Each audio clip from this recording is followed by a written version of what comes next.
This is Donald Parham. You're listening to Chargers Unleashed, part of the LAFB Network. Stay jiggy. Hey, this is Chris Rupp II, Chargers outside linebacker, and make sure you check out Chargers Unleashed. Shout out to Chargers Unleashed, Sebastian Joseph Day, you know the vibes, we outside. You checking in with Mike Williams from the LA Chargers, and you're tuning in to Chargers Unleashed. You're listening to the Chargers Unleashed podcast with your host, Dan Wolkenstein and Jake Hefner. Welcome to another edition of Chargers Unleashed. Jake Hefner and Dan Wolkenstein here with you from the LAFB Network. Today's show, of course, is being brought to you by BetOnline, Charger Bowl Family, and Rock Solid Sports Memorabilia. If this is your first time tuning into the show, make sure to hit that like and subscribe button on YouTube. You can also follow us on Facebook, Twitter, Instagram, Spotify, and Apple Podcasts. Dan Wolkenstein, count it down with me, my friend. 17 days away. 525,600. No, 17. We're only at 17. You've gone through so many thousands. We've made it to 17. Jake, we're like in the ones now. Like next up in a few times, we'll have single digits here in like a week. As I said it last week, three weeks, 2.5 weeks, as it gets closer, it still doesn't seem like it's that much time until the NFL draft. But I'm telling you, for those that are obsessed with it, NFL fans everywhere, these next 2.5 weeks are going to suck. And I will say that repeatedly as we get closer. Yes, absolutely sucks. We're just biting our fingernails, wanting draft day to get here, the Christmas day of the summertime or spring, technically. But, we're so close. Dan Wolkenstein, how are you, sir? We're so close. I'm great. I hope everyone had a tremendous weekend. Easter, if you celebrate it. Hope everybody had some fun with their family, friends, loved ones, pets, you name it. Doesn't matter. I hope you guys had a great weekend. I'm doing wonderful, Jake. I'm so excited for this episode. Long overdue. We get to talk about the cornerback fits for the Los Angeles Chargers. Can't wait. We're going to get into our 5 through 1 for each of us for best fits, as well as talk about the honorable mentions, get you a couple bonus guys that we'll talk about here for you to pay attention to. I'm doing great, Jake. How was your weekend? How are you feeling? How are you liking this cornerback class? There's a lot of guys to like in this cornerback class, my friend. And I know that on paper, when you look at the Chargers roster with Asante Samuel Jr., with Mike Davis, obviously new faces like Jasir Taylor, and then the possibility, we don't know the exact timeline of J.C. Jackson possibly returning to this lineup. You may think to yourself, like, hang on. The Chargers are stacked with cornerbacks right now. They have a good starting group. Don't put it past yourself. We know from Brandon Staley's comments following the end of the season, in his own words, you can never have enough good defensive backs. So we got a plethora of guys that we're going through today. 5 for Dan, 5 for me. All 10 of these guys are guys that we both favor. And we're putting this in the form of best fits for the team. So players like the Devon Witherspoons, the Christian Gonzalez's, the Joey Porters, unfortunately, if the Chargers were in a better position, they would probably be getting more higher consideration for these players. But these 3 guys are just unfortunately going to be Spoiler alert. If any of those 3 guys are available at 21, they are our number 1. Pick them. Run it and pick them. You're good. But the chances of them not it's just not going to happen. But Joey Porter, Gonzalez, any of those 3 at the top, automatic number 1. We're going with realistic. Automatic top fits. They would automatically be our number 1 fit for the Chargers. Would you agree? Oh yes, I would agree. That's 100%. Okay. So, but Dan and I have kind of split this up. Obviously, Dan's going to talk about 5. I'm going to talk about 5. And there's a variety of different things that go into some of these fits because we're not just looking at outside corner. We've got some nickel cornerbacks in here that we're going to be talking about as well because still don't know if Bryce Callahan will be returning. Will the Chargers end up being comfortable putting Jasir Taylor in that position and going into his second year? But Dan, how do you want to kick this off, my friend? I know we went through this, and like I said, it's a really good cornerback class. So it was hard just narrowing the list down to 5. So we said to ourselves, okay, as opposed to the wide receiver and the edge class that we've gone in through, let's talk about some honorable mentions for some guys that actually deserve it a little bit. All right, so let's get into it, Jake. Over under how many size be damned references we're going to have in this episode? I'm going to go 3.5. Over or under? Well, you're going to get one here in about the next 30 seconds. That's for sure. So let's cross one off the ad board. read. Yeah, sure. Exactly. So let's cross at least one off the board. I'm trying to remember. So 10 between us plus 1 or 2 honorable mentions apiece. I'm going to go under. You're going over. Okay. I'm going to go under. I'm going to go under. We'll see. I may be proven wrong.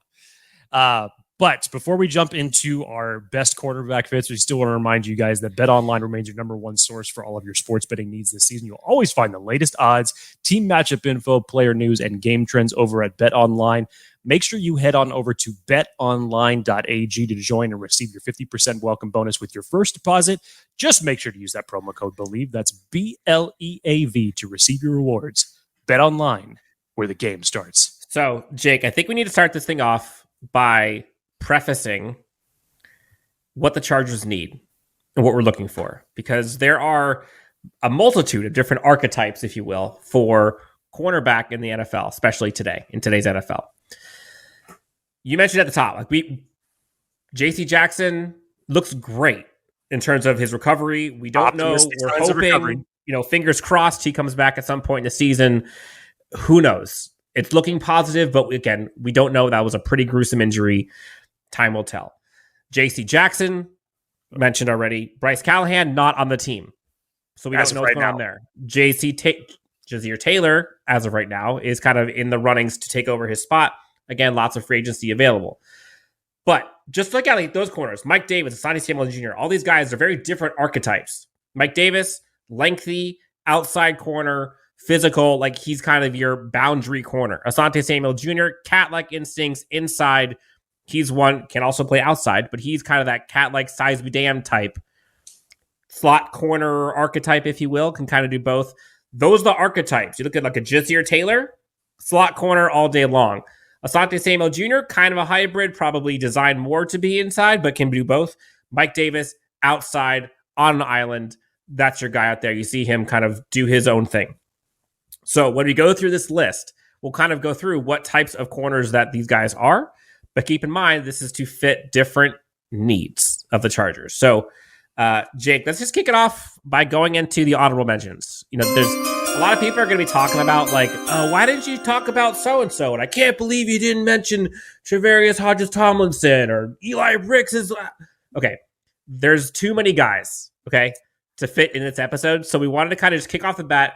We'll go short here on a few of the guys, but honorable mentions. So the ones that are not in our top 10 best fits: Carrington Valentine, Kei'trel Clark, Eli Ricks, Cory Trice, and Tre'Vius-Hodges Tomlinson. Jake, floor is yours. Who would you like to discuss? What are some of the reasons why either they didn't make the cut in the top 10, or you want to make sure that we talk about them because while they're not in the top 10, they're still worth mentioning and guys that we should look at? Let's just start from the top of the list here. Trey Tomlinson. Size be damned. Ding. Whatever stamp you want to prove, whatever shirt you want to put it on for him. 5'7", 178, Dan. It is so unfortunate from the standpoint that the height and the size and everything is basically what's the biggest detriment to Tomlinson right now. Because if he was coming in at 5'11", 200 pounds, there could be an argument that could be said that you could have him in a discussion with some of the top corners in this draft. He has played that well despite his deficiencies in size, played outside corner very, very well. Wherever he gets selected, he's probably going to be immediately slotted in as the nickel cornerback.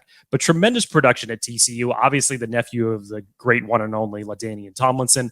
And again, his style of play, Dan, I don't care how big he is. Don't care how big he is.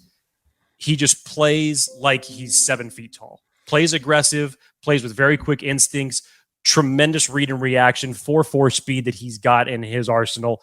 I just love the way that he plays the game. I think that if he was selected by the Chargers, say early day 3, if he falls that far, and the Chargers were still looking to fill a nickel spot, that would be great on so many different factors.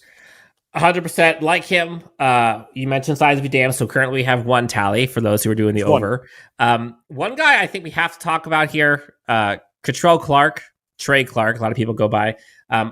I happen to like this guy a lot. I see him as kind of a day 3 guy who you put him on the Chargers team, and I'm pumped about it. I think a little undersized, size be damned, 5'10", 180. Again, not crazy small, but definitely not what you'll see some of these guys coming up. But plays with a chip on his shoulder. Like, he brings the nasty for sure.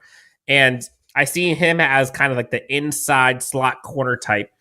Super athletic, twitched up like crazy. His reaction times are very, very good. Click and close, I think, is among the best of the smaller guys. And for his size, he does a really good job of kind of shedding blocks in run support. So I like him. I want to talk about him. He's not in our top 10, but I think he deserves some praise. Yeah, then I'll move on to Cory Trice out of Purdue. We both like this guy. I love what I see from Cory Trice. This is one of the better, bigger-bodied defensive backs that you're going to see in this draft class. Fantastic size at 6'3", 206, 32-inch arms as far as what you're getting on the wingspan. So he's got great athleticism. And his testing, plays well, disrupts wide receivers and their routes very well. 4-year starter at Purdue, Dan, has the position versatility that you want, as he's played multiple different positions in the secondary. I just like him the more that I watch him.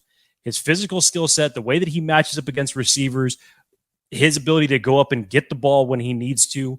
It's great from a variety of different reasons. But if you're looking for another bigger bodied corner to possibly take over, if the Chargers don't end up bringing back Michael Davis after this season, that would be a nice subplant to get some size back into that DB room. Yeah, I like Cory Trice. To see him, in my opinion, as kind of like an early day 3 guy in my eyes. Ran like a high 4.4s in the 40. Not afraid to go inside. Really good aggression. Definitely has that kind of finisher ball hawk mentality. Again, 6'3" for a corner. And you could also do a 35-inch vertical leap. Like, I'll take it. Former safety, transition to corner. The only thing is he definitely isn't the most twitchy. Kind of has like a galloping run style. But I like him. And I want to make sure that we talk about him. 2 other guys real quick. I'll go fast. We talk about Carrington Valentine. He is a 6-foot corner. Again, probably day 3. Legit 4.4 speed. Physical corner, doesn't quit. Love seeing him kind of blitz off the edge, which he does very, very well. Very twitchy, really good instincts, and just aggressive. And one thing the Chargers fans know all too well, he does a really good job of turning his head around. Some corners we'll talk about here, that's something that they need to improve upon. Him on the other side, I think actually does that pretty good. Last one, Eli Ricks, former LSU kid, went to Alabama. I really like him. He just looks like a corner. Again, not quite making it to the top 10 for us, but I like him. 6'2", 190. He's got a really good, strong upper body. I think he reads the quarterback's eyes really well. Kind of a long stride runner, but certainly an alpha. And he kind of has that put me on an island type vibe, and I can make the best of this. So probably another day 3 guy. We'll see. But those are kind of the honorable mentions, ones we want to kind of get into before we get to each of our top 5s. Jake, I'll let you do the honors to get into your number 5. To preface this before we actually get into it, when it came to the order of these, and I know we're talking about best fits, we're not talking about the best corners overall. Obviously, if we were, we'd be including the likes of Witherspoon, Gonzalez, and Porter and everybody else in this. But even ranking these as far as fits goes, Dan, painful. This was challenging. This was really challenging because there were so many guys because of their skill set. I'm like, but I kind of like this guy just a little bit more here. But I'll start this off. Darius Rush out of South Carolina, 6'1", 198, 33 and 3/8-inch arms. Got everything that you want from a prototypical size that you see in today's cornerback class for what you would want to see as far as a boundary type corner. Ran a 4.36, was the fastest player tested out at the Senior Bowl. And that was some of where the film really was just jumping out. Outside of what he has put on tape at South Carolina, he was locking up receivers in a variety of different ways, whether it was great in mirror drills with his speed and his reaction time. You'd see him flip those hips and stay with some of those receivers. Or just from what he was doing with anticipation, because he is able to read routes and read the cornerback very, very well in his coverage. Great quickness and change of direction that he brings to the game. Again, Dan, where this all comes from, Didn't know this until we started actually looking into tape and looking into his history, but played wide receiver in high school. So obviously when you're transitioning over to a DB, that skill set's going to help you out tremendously.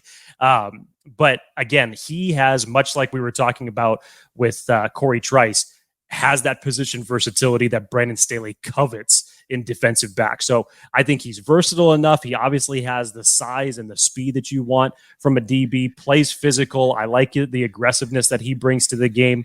I think he'd be a great fit if the Chargers were possibly looking to address the cornerback position, definitely on day 2 if they were looking to do it that high. But I just like the way that he plays the game. I think the Chargers need more of that in their defensive backfield, and I really like what I've seen from him. Darius Rush, South Carolina, man, they just keep pumping out corners. Like the last few years, it's just cornerback central, it feels like. Like Darius Rush, my number 5 that I have is Garrett Williams. Not really a household name. Folks don't talk about him much, which I don't understand why. I personally really like Garrett Williams. I'm probably higher on him than others, but for good reason, in my opinion. Super rangy, kind of corner, free safety hybrid type. 5'10", 192, honorable ACC corner, both in 2021 and 2022. To me, Jake, what stands out for him is I love his footwork. I love his ball skills, and he's just a smooth player. And you watch some of the film on him, he's really good at kind of getting to the critical point, getting to the catch point along with the receivers. I know he's 5'10", could be a bit bigger, but he plays larger than 5'10". Definitely an alpha on his team captain for Syracuse. Definitely not afraid to lay the wood. Gets downhill in a hurry. The only problem, or I guess risk you have here, I shouldn't say only, but one of the ones to monitor is he did miss half the season with a torn ACL. So something to monitor. But we've seen like ACL injuries aren't nearly as much of an issue as they have been in the past. So like it's not necessarily as much of a risk as it has been, let's say, 10 years ago. But again, Garrett Williams, love what I see from him. He kind of brings that versatility that I could see Brandon Staley really coveting along with Derek Ansley. Wouldn't mind it at all if Chargers selected Garrett Williams. Probably late day 2 would be my guess. 3rd round pick. Garrett Williams, great fit for the Chargers in my opinion. Jake, your number 4. One of the Utes, Clark Phillips. Talk about him. I love Clark Phillips, man. I have been so excited to see what his development was going to be as we got closer to the draft, because very, very early in September, when I was bored and wanted to just start looking into prospects for this time, I flipped on the tape of Clark Phillips right at the very early part of this upcoming season. And I had to message one of our buddies from the GAC podcast, the one and only Utah alum himself, and Steve Haglund. I said, dude, at some point, we're going to have to talk about Clark Phillips. And all he replied back with was just I got you smirk, face emoji. Like, he's like, hell yeah, dude. Eventually we will. And what's so crazy about this, Dan, when you look at Clark Phillips measurables, they're almost identical from a size and weight standpoint to what Jason Barrett was when he was coming out of college. Now, there's a huge difference from the athletic testing between what Jason Barrett put up as far as what Clark Phillips put up, because obviously Clark Phillips didn't test as well as some people were hoping. But this is what I really like about Clark Phillips, because there's so many different things that outside of his physical attributes, it's what's upstairs that really just levels the playing field for all of that. Because obviously his size, I think, is going to insert him early into whatever team drafts him, early into a nickel cornerback. But he plays with such high intelligence with his instinct and aggressiveness that he plays the game with. Dan, he's got great starting experience, 31 games that he's had as a starter. Last year, 9 interceptions. 4 of them were pick sixes, had 3 interceptions in one game against Oregon State. You go back and you watch the 2 games during the season that he played against USC, brought some of his best game that you see on tape. Through 3 quarters in the game of December against Jordan Addison, locked him up. I think he only had about 13 yards through 3 quarters. So he knows how to cover him well.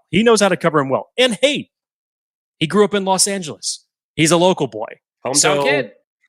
I mean, again, I think just a defensive back like him, while the testing numbers are not going to jump off the chart with you, I think he's just an highly intelligent, very aggressive defensive back that knows how to play the game. I think his skill set for what he already knows and has the potential to even get better. Where it's at right now at this level of his career going into the NFL, I think it's going to pay off for him in spades. I just like him because he's a very smart tactician of a defensive back. Add 3 inches to his height, he's a round 1 corner for sure. No doubt about it. Yeah, he is a size be damned guy.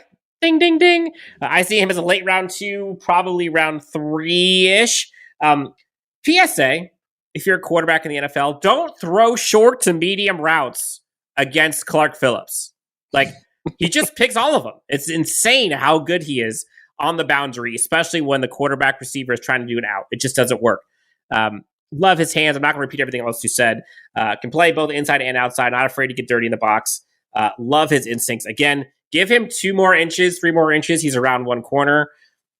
But we're living in reality, not hypothetical. So I agree with you. Love Clark Phillips. I think he's a great corner prospect, and I would be totally down if he was on the Chargers. Jake, one guy that I want to make sure we talk about, and I really haven't heard many people, you hear the same names over and over and over and over again.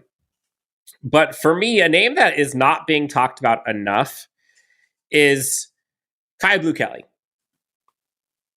out of Syracuse. Now, a lot of people probably are like, who the hell is that? And those people probably haven't really looked at this quarterback class much, which is why you're here, which is great.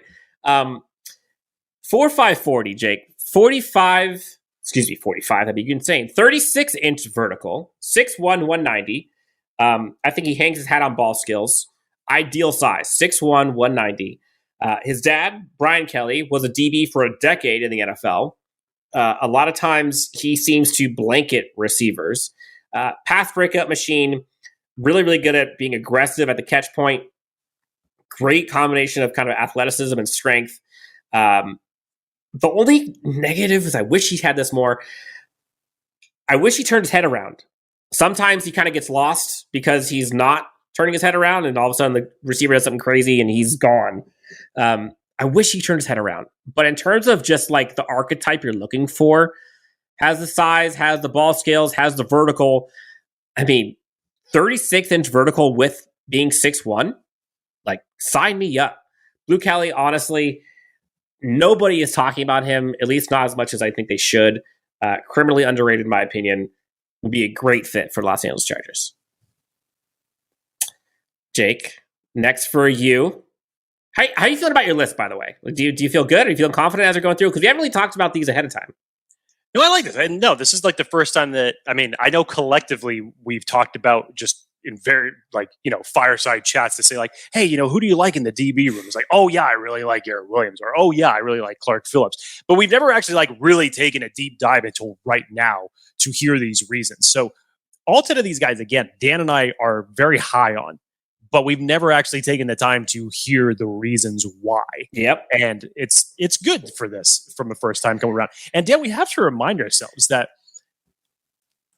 what type of priority and what type of mold do you think this is going to, and I this is maybe even a conversation for a different day, but do you think that there is more emphasis on this position maybe than we are not talking about? Not to say it's going to all of a sudden be thrown up above the needs of wide receiver, edge, or tight end or anything like that. But because of the fact that you now had Derek Ansley as your new defensive coordinator to take over for Ronaldo Hill, you have Tom Donatel now stepping in as the secondary coach, and you just hired Will Harris out of Georgia Southern as the assistant secondary coach. So from a coaching standpoint, again, along with Brandon Staley now, there's been a little bit of an emphasis now that you have a former secondary coach as your main defensive coordinator. 100%. And there's secondary tie-ins all along for this coaching staff. So is this position going to be prioritized in a different way? And whether that's from yes. Okay, so yes. My question is it going to be not just from a priority from when the Chargers draft, but are we talking about guys who can play more of the man coverage? Because we know when J.C. Jackson finally got his opportunity where the Chargers finally said, okay, we're going to take you out of zone. We're going to bring you back into what was more naturally for you, put you in man coverage, and then unfortunately the worst happened. So I'm interested to see this because I know Brandon Staley always plays with a lot of versatility, especially in his secondary group. But I'm wondering if this is going to, if these coaching changes are going to shift this outlook for this team as far as what they're looking for. I agree. Jake, your next guy, 2 letters in the first name, last name Turner. Talk about him. Yes. DJ Turner, fastest man at the combine with a 4.26. Unbelievable speed and athleticism coming out of Michigan. Again, when you put on the tape of DJ Turner, he's just got great read and reaction skills. Fantastic anticipation to where the ball's going to be going, plays physical. Great production at Michigan, by the way, had 20 passes defended. And Dan, this is kind of why I wanted to allude into this question with all the coaching changes, because he's coming from a very heavy man scheme in Michigan. And he's got that speed, obviously, of running a 4.26 that could translate instantly to what you want to wide receivers nowadays in the NFL.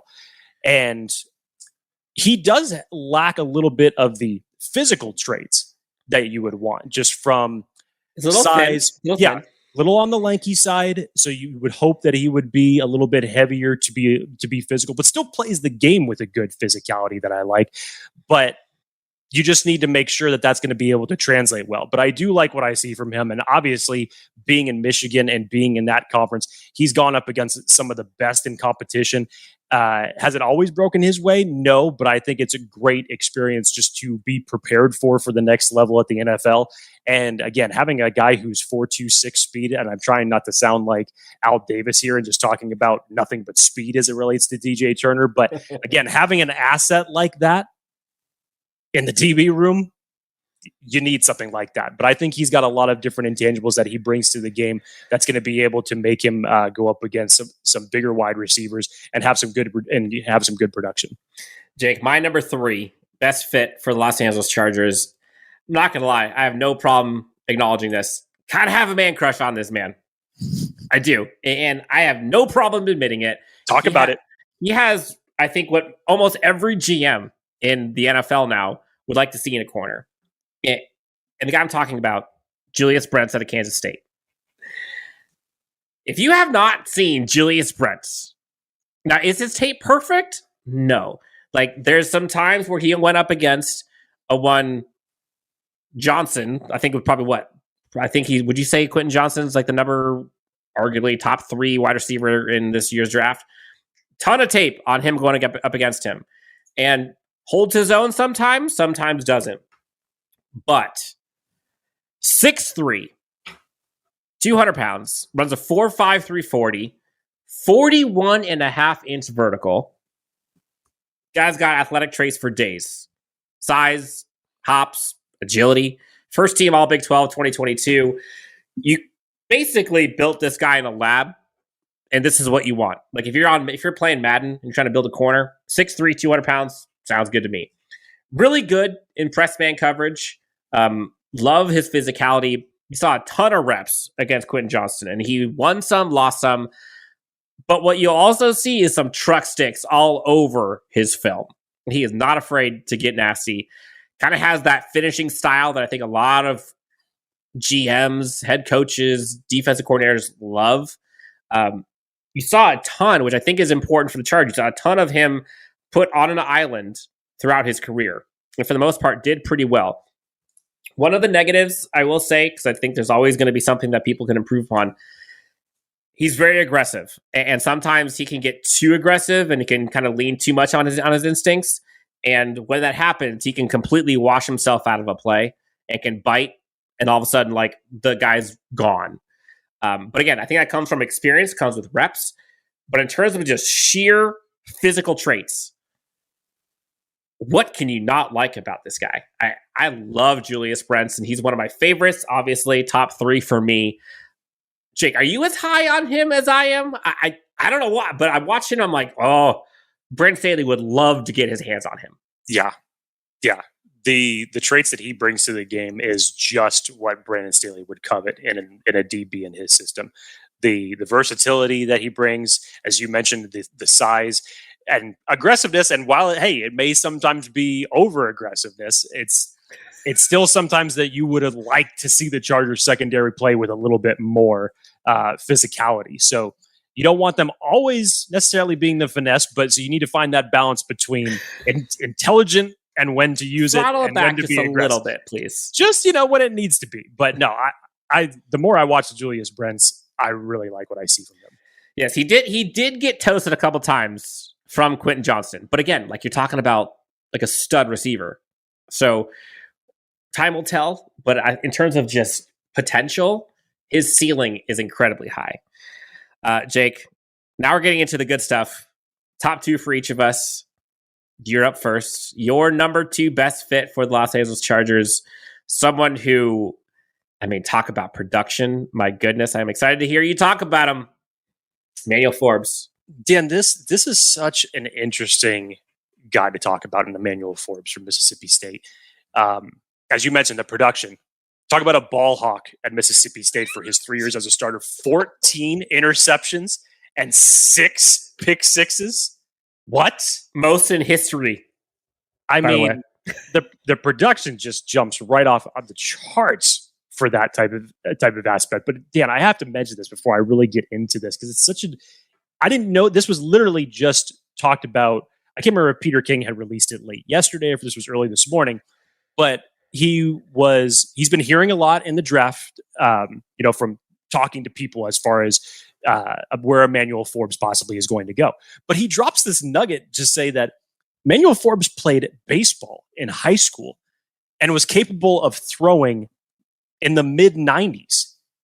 And while he was playing baseball, he suffers an elbow injury, and that's what ships him over to his football career. So he's got a cannon if he wants to use it, to step in for. Watch out for the touchdown. Yep. Be an emergency backup quarterback for Justin Herbert if you possibly need him. Who knows? But Dan, the biggest concern from him, and it's crazy because you go back right before the combine, and there were mock drafts with Emmanuel Forbes at the tail end of round 1. Mm-hmm. A lot of people had him as a round 1 cornerback for sure. Totally. But when you come in at 6 foot, you weighed in at 166 at the combine, 170 at your pro day. Tiny. Having that slender frame, again, hey, I know it's advantageous when you run a 4.35 40. I get all that. But a slender frame going to the next level like this. And I know that Emmanuel Forbes has addressed this plenty of times. He believes that he can get up to around the 180 mark and maintain that weight. But it is something that I'm sure that are going to turn a few coaches and GMs away from it. So I'm interested to see where he's going to go. I don't think that he's going to make it out of day 2, personally. I think because everything else that he brings to the game, as far as his ball capabilities and his football intelligence, he is so smart as a defensive back. When you watch him diagnosing plays, reading the quarterback while also covering his wide receiver routes, he is phenomenal when he does this. So I'm just wondering what coach is going to end up taking a chance on him, because if you can put aside the weight concerns, you're getting a damn good football player at the next level. It's funny. I have not heard him kind of reference the size questions. And so when I was going through my notes, one of the things I literally have with him is, I would love it if he just gained like 10 pounds. And that's exactly going from 170 180. It is hard not to like Emmanuel Forbes. 6 foot 180 is ideal in my opinion. The kid has obvious nose for the football. I mentioned it, most pick sixes in FBS history. IQ's great, blankets receivers. Like, there's so many things that are positive. It's just like the one thing. It kind of reminds you of like the Tank Dell stuff in receivers. Like, but the size. Like, again, give him 20, 30 more pounds. Guy's an easy top 15 pick. But that's not reality. I love Emmanuel Forbes. I think he would be great. Again, and all these guys, I could just imagine the Chargers would be gushing to get some time with. Emmanuel Forbes, I like. My number 2, Jake, and I really like this guy. And it really makes this hard for me because one of the things that I think Chargers fans are desperate for and I think Chargers themselves are desperate for, is obviously they want to win a championship, but like championship pedigree, I think is something that breeds success in the NFL. And you saw it last year, like what Paolo Van Noy brought to this team from a leadership perspective. Like you see Super Bowl winning players and what they bring to a team. Kelee Ringo, I mean, has this in spades. 2-time national champion for the Georgia Bulldogs.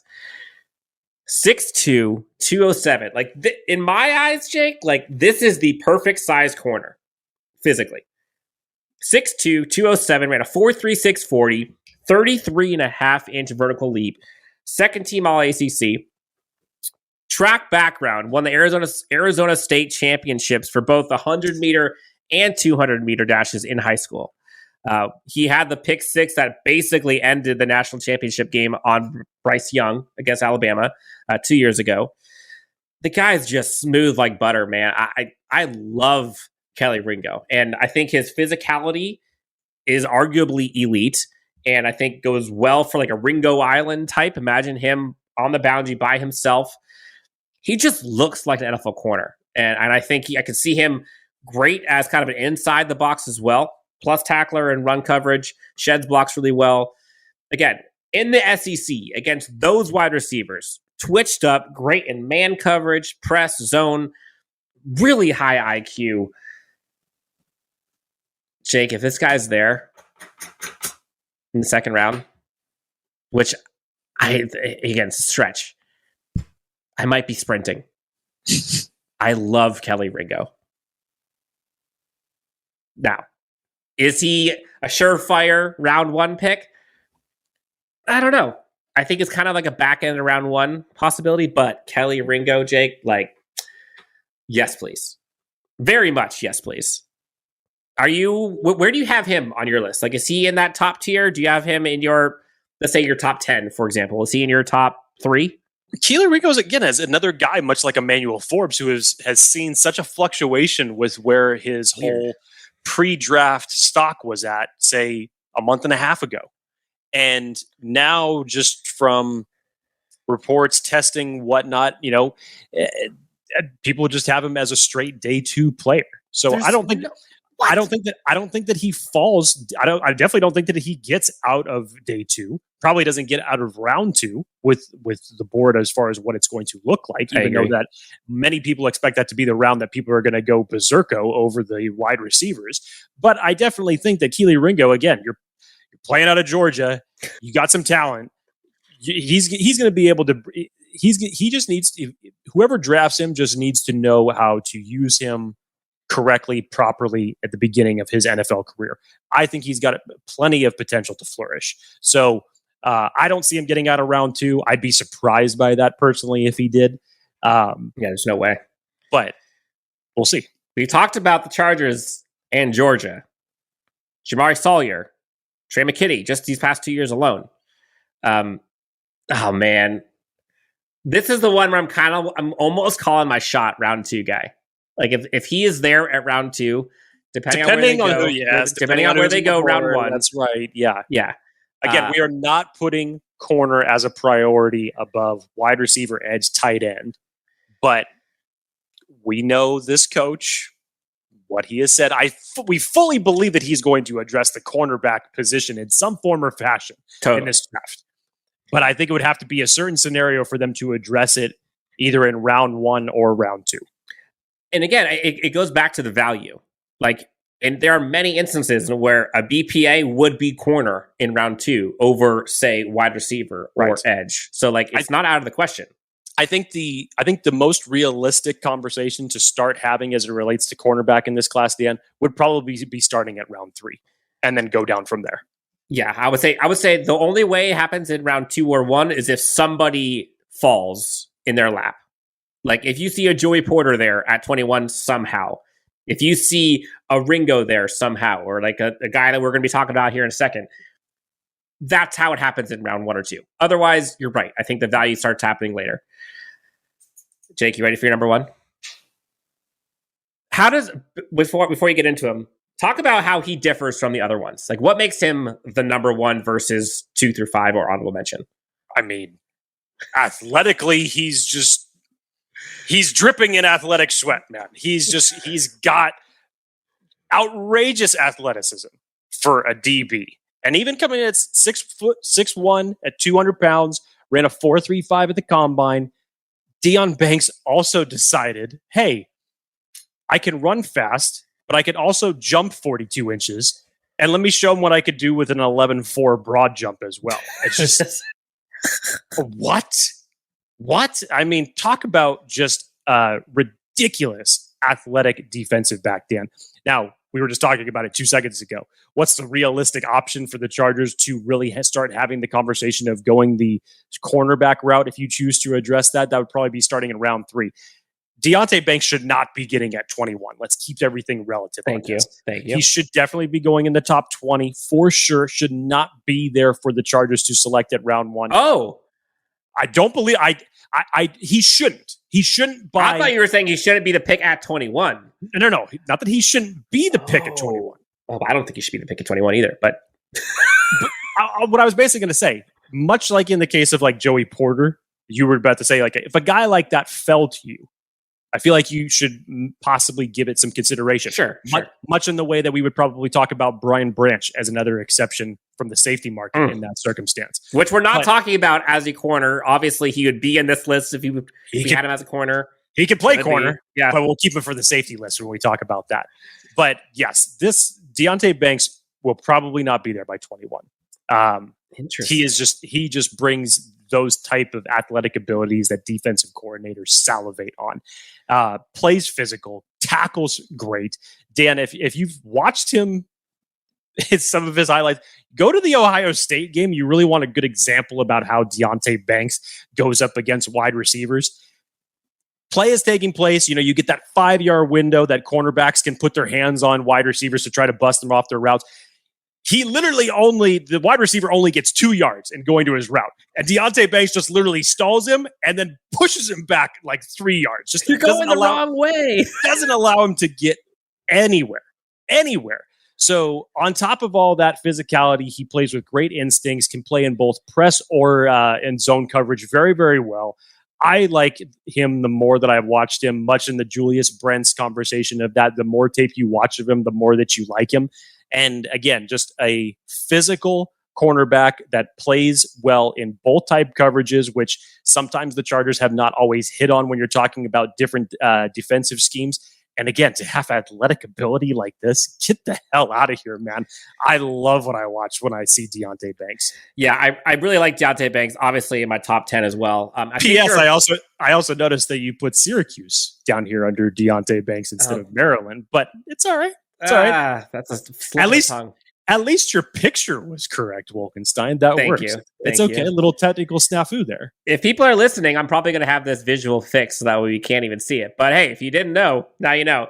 No, I love Deonte Banks. Kid's a star. I think you're higher on him than I am, but that's okay. 6'1", 200, plays a good length, super scrappy, great instincts. Look, I wouldn't be upset. Would I be upset if they picked him at 21? Personally? Yes. You would.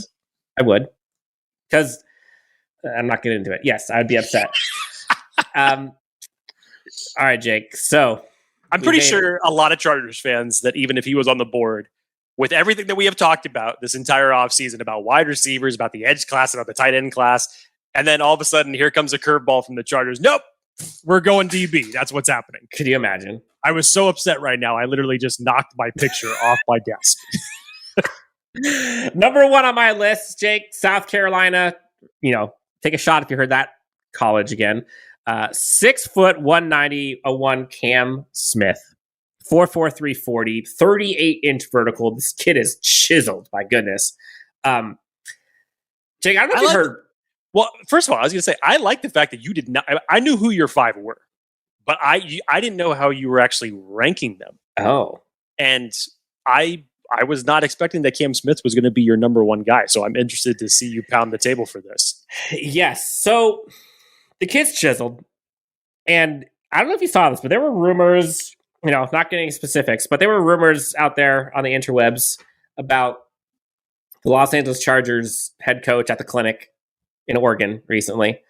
and was asked questions around why did the team not fare well in the playoffs, and how this Chargers team compared to his elite defenses with the Rams. And rumor out there that there was mention of, those corners that played for the Rams were great tacklers. Now, is it true? Should that be public? I don't know, but that's just what I've seen. If you're looking for someone who's a corner who can tackle, Cam Smith is arguably up there with the best of them. With those top three we talked about, Cam Smith is right there. And he could be there. And I think he will be there at 21. Now, he should be there at 21. I was going to say, 21 would be a little bit too high.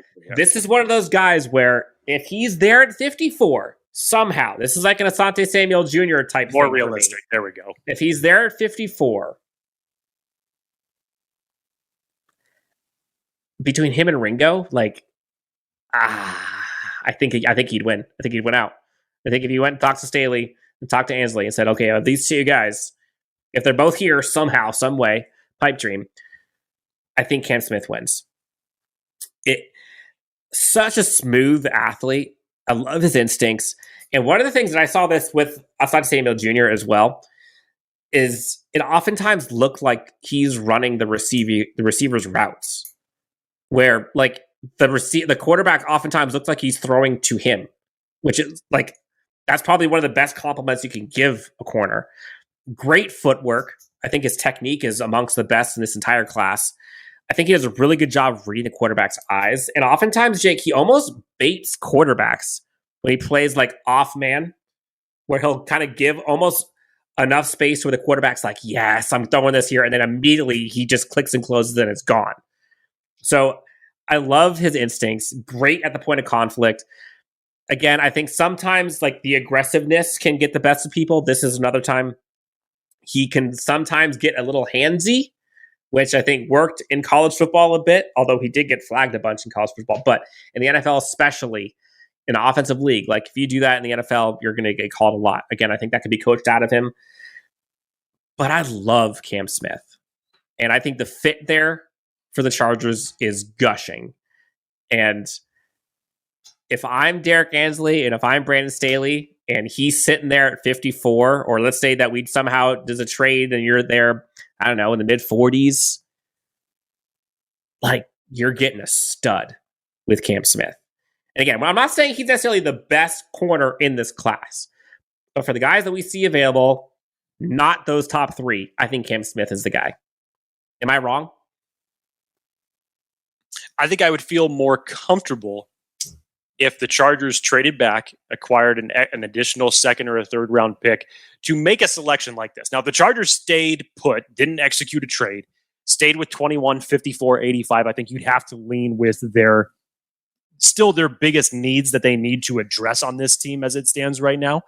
But in that particular circumstance, which a lot of the lines, the stars have been aligning towards the Chargers executing a trade back. It would be very, very smart of them, not just from a personnel standpoint, but from a financial standpoint as well. I would love to see a move like that. First off, obviously, if the Chargers trade down, I'm going to be doing cartwheels in the living room.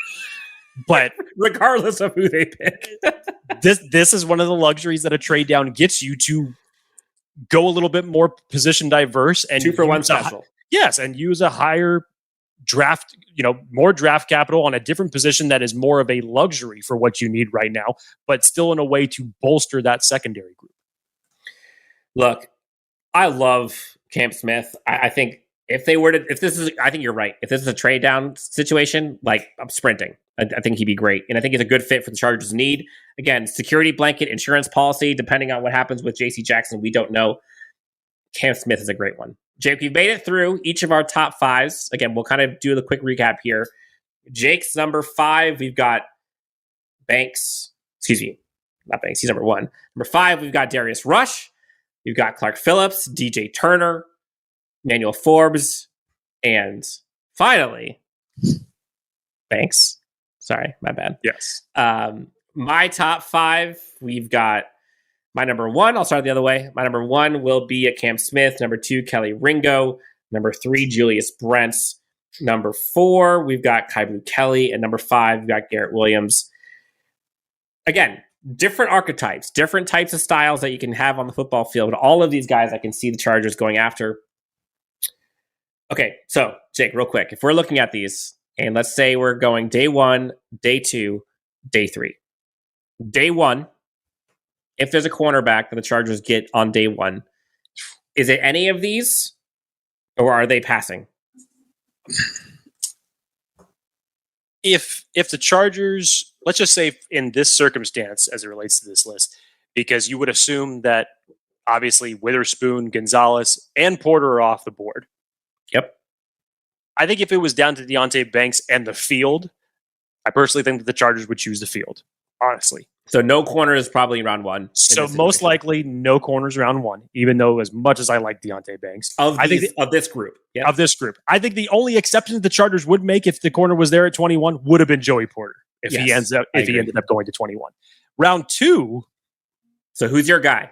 Who do you predict if round two, let's say they stay at 54 for now?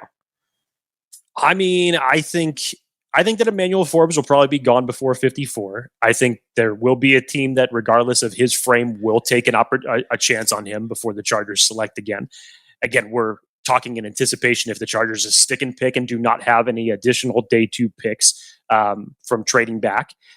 I think more realistically, if you wanted to talk about a corner, again, I'm just going off of my list here. I think a sweet spot for 54, if he still happened to be there, would be Clark Phillips if they were to address the cornerback situation there. In round three. Or you can say, if you want to do day three, that's fine.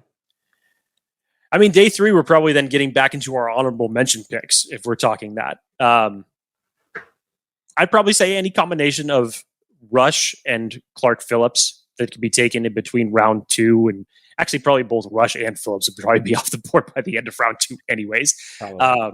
So really doesn't leave. Trice might be the guy. Trice, I'd be interested to see if anybody elevates him into round three, given his physical attributes. I still kind of have him as a fringe day two, day three type of a guy, but I still think probably as it stands right now with the Chargers not having any additional picks and with the needs that they already know that they have to address in this upcoming draft, you probably don't see this cornerback group or the cornerback position being addressed until at least round three. Unless one of those guys falls. Right. Which we did not expect Rashawn Slater to be there at 13 a few years ago. Or Asante Samuel Jr. later on. Like, that's what happens. When that happens, everything else is off the board. You're just like, all right, well, hey, in our lap, here we go. Jake made it through. Cornerback best fits for the Los Angeles Chargers. 5 through 1 for each of us, plus honorable mentions. What is the next position we got to get into? Because again, we're like getting close. We spent the last two position fits talking about the edge class, then going to the secondary. Oh, you want to give what the people want, don't you? Yeah, everybody's been saying it's like, what in the hell are we talking about these defensive players? Can we please go back to the offense? Who talks like that? I don't know. I don't know, but I'm picturing angry. I'm picturing angry. Just a bunch of angry people behind the screen. Just yeah. So let's flip it back over to the offensive side of the ball. So we already talked about wide receivers. That was our first prospect group that we broke down. So, Dan, I think we kind of need to go back to, again, one of the glaring... Fullback. Are you going fullback? Definitely. Definitely. We need competition for Xander Horvath on this team. No question about it. Huge need. Cool. Huge need. No, I think we should go back to... I think we should take a look at our best fits for the tight end group, because obviously this is a very big and talented tight end group this year. And there's been some, changing of the guard as far as 2 months ago, where everybody believed that the Chargers were no question going to go at 21, that it had to be either a wide receiver and a tight end. And now their perspective is kind of, it's kind of changed a little bit. You kind of feel like because the Chargers have the same tight end group that they had last year, that you could possibly wait until round 2 or round 3 to address that position. So it's going to make for some good talk. Well, I can't wait. We're going to get there. But before we get that, we got a couple other episodes coming out here in a bit. Some of the latest breaking news and rumors, some discussions that Jake and I have that I think you guys are going to be interested in. Tons of fun. If you have not already, please hit the like and subscribe. Helps out a ton. Tell Jake? them why, Dan. Tell them why. We still technically haven't officially announced it. Is this the right time that we should do it before we release the details to Twitter? We could. You would get to see Jake and my ugly mugs if you do subscribe and hit that like button. You can see us all the time. No, that's not it.